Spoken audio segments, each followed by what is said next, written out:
The Nectar of Devotion, The Complete Science of Bhakti Yoga, a summary study of Srila Rupa Goswami's Bhakti Rasamrita Sindhu by His Divine Grace A.C. Bhaktivedanta Swami Prabhupada, founder Acharya of the International Society for Krishna Consciousness.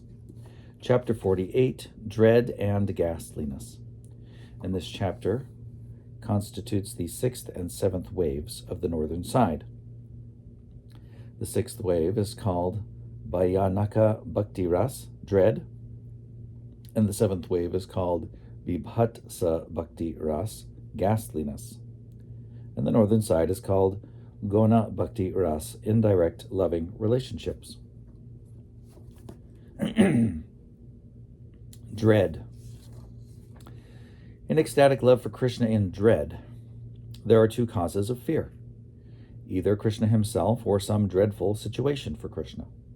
When a devotee feels himself to be an offender at Krishna's lotus feet, Krishna himself becomes the object of dreadful ecstatic love. And when, out of ecstatic love, friends and well-wishers of Krishna apprehend some danger for him, that situation becomes the object of their dread. When Riksharaja was in front of Krishna fighting and suddenly realized that Krishna is the Supreme Personality of Godhead, Krishna addressed him thus, quote, "My dear Riksharaja, why is your face so dry? Please do not feel threatened by me. There is no need for your heart to tremble like this. Please calm yourself down. I have no anger toward you. You may, however, become as angry as you like with me, to expand your service in fighting with me and to increase my sporting attitude," unquote. In this dreadful situation in ecstatic love for Krishna, Krishna himself is the object of dread. There is another instance of a dreadful situation with Krishna as the object as follows. After being sufficiently chastised by child Krishna in the Jamuna River, the Kaliya snake began to address the Lord.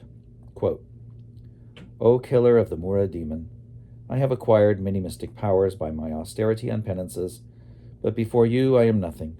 I am most insignificant. Therefore, please be kind upon a poor soul like me, and don't be angry with me. I did not know your actual position, and out of ignorance I have committed such horrible offenses. Please save me. I am a most unfortunate, foolish creature. Please be merciful to me," unquote. This is another instance of the ecstasy of dread in devotional service. When the Keshi demon was causing disturbances in Vrindavan by assuming a large horse's body that was so big that he could jump over the trees, Mother Yashoda told her husband Nanda Maharaj, quote, "Our child is very restless, so we had better keep him locked up within the house. I have been very worried about the recent disturbances of the Keshi demon, who has been assuming the form of a giant horse," unquote. When it was learned that the demon was entering Gokul in an angry mood, Mother Yashoda became so anxious to protect her child that her face dried up and there were tears in her eyes. These are some of the signs of the ecstasy of dread in devotional service, caused by seeing and hearing something that is dangerous to Krishna. After the Putana witch had been killed, some friends of Mother Yashoda inquired from her about the incident.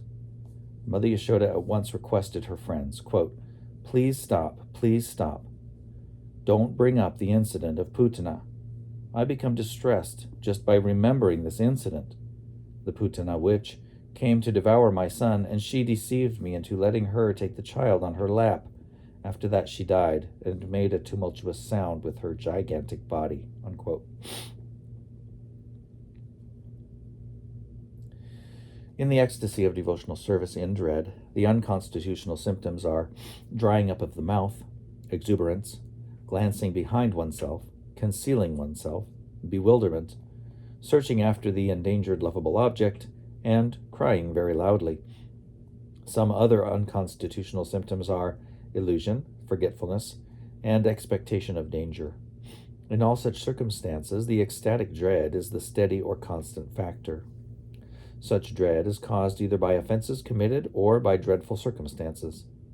Offenses may be committed in varieties of ways, and the dread is felt by the person who has committed the offense. When dread is caused by a fearful object, this fearful object is generally a person who is fearsome in his features, nature, and influence. An example of an object which caused ecstatic dread is the Putana witch. Dread may be caused by mischievous demoniac characters such as King Kamsa, and it may be caused by great powerful demigods such as Indra or Shankar. Demons like Kamsa feared Krishna, but their feelings cannot be described as ecstatic dread in devotional service. Ghastliness. It is understood from authoritative sources that an attachment for Krishna because of feelings of disgust sometimes presents a ghastly ecstasy in devotional service. The person experiencing such ecstatic love for Krishna is almost always in the neutral stage of devotional service, or Shanta Ras. A description of ecstatic love caused by ghastliness is found in the following statement, quote, "This person was formerly interested solely in the matter of lust and sense gratification, and he had perfected the greatest skill in exploiting women to fulfill his lusty desires. But now, how wonderful it is that this same man is chanting the names of Krishna with tears in his eyes, and as soon as he sees the face of a woman, he immediately becomes disgusted. From the indication on his face, I would think that he now hates sex life." Unquote. In this mellow of devotional service in ghastliness, the sub-ecstatic symptoms are spitting upon the consideration of one's past life, contorting the face, covering the nose, and washing the hands. There is also trembling of the body, forcible twisting of the body, and perspiration. Other symptoms which may be present are shame, exhaustion, madness, illusion, frustration, humility, self-pity, restlessness, eagerness, and stunning of the body. When a devotee, lamenting for his past abominable activities, shows special symptoms on his body, his feeling is called ecstasy in devotional service in ghastliness. This is caused by the awakening of his Krishna consciousness. In this connection, there is the following statement, quote, "How can a person take pleasure in the enjoyment of sex life in this body, which is a bag of skin and bones filled with blood and covered by skin and flesh, and which produces mucus and evil smells?" Unquote. This perception is possible only for one who is awakened to Krishna consciousness and who has become fully cognizant of the abominable nature of his material body, of this material body.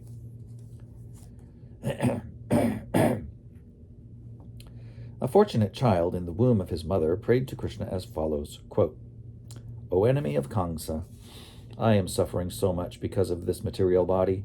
Now I am trapped within a mess of blood, urine, and liquid stool within the womb of my mother. Because I am living in such a condition, I am suffering great pangs.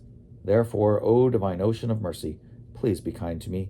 I have no ability to engage in your loving devotional service, but please save me." There is a similar statement by a person fallen in a hellish condition of life. He addressed the Supreme Lord thus, quote, "My dear Lord, Yamaraj has placed me in a situation which is full of filthy and obnoxious smells. There are so many insects and worms surrounded by the stools left by different kinds of diseased persons, and after seeing this horrible scene, my eyes have become sore and I am becoming nearly blind. I therefore pray, O my Lord, O deliverer from the hellish conditions of life. I have fallen into this hell, but I shall try to remember your holy name always, and in this way I shall try to keep my body and soul together." Unquote. This is another instance of ecstatic love for Krishna in an abominable situation. It is to be understood that any person who is constantly engaged in chanting the holy names of the Lord, Hare Krishna, Krishna Krishna, Hare Hare, Hare Rama, Rama Rama, Hare Hare, has attained a transcendental affection for Krishna, and as such, in any condition of life, he remains satisfied simply by remembering the Lord's name in full affection and ecstatic love.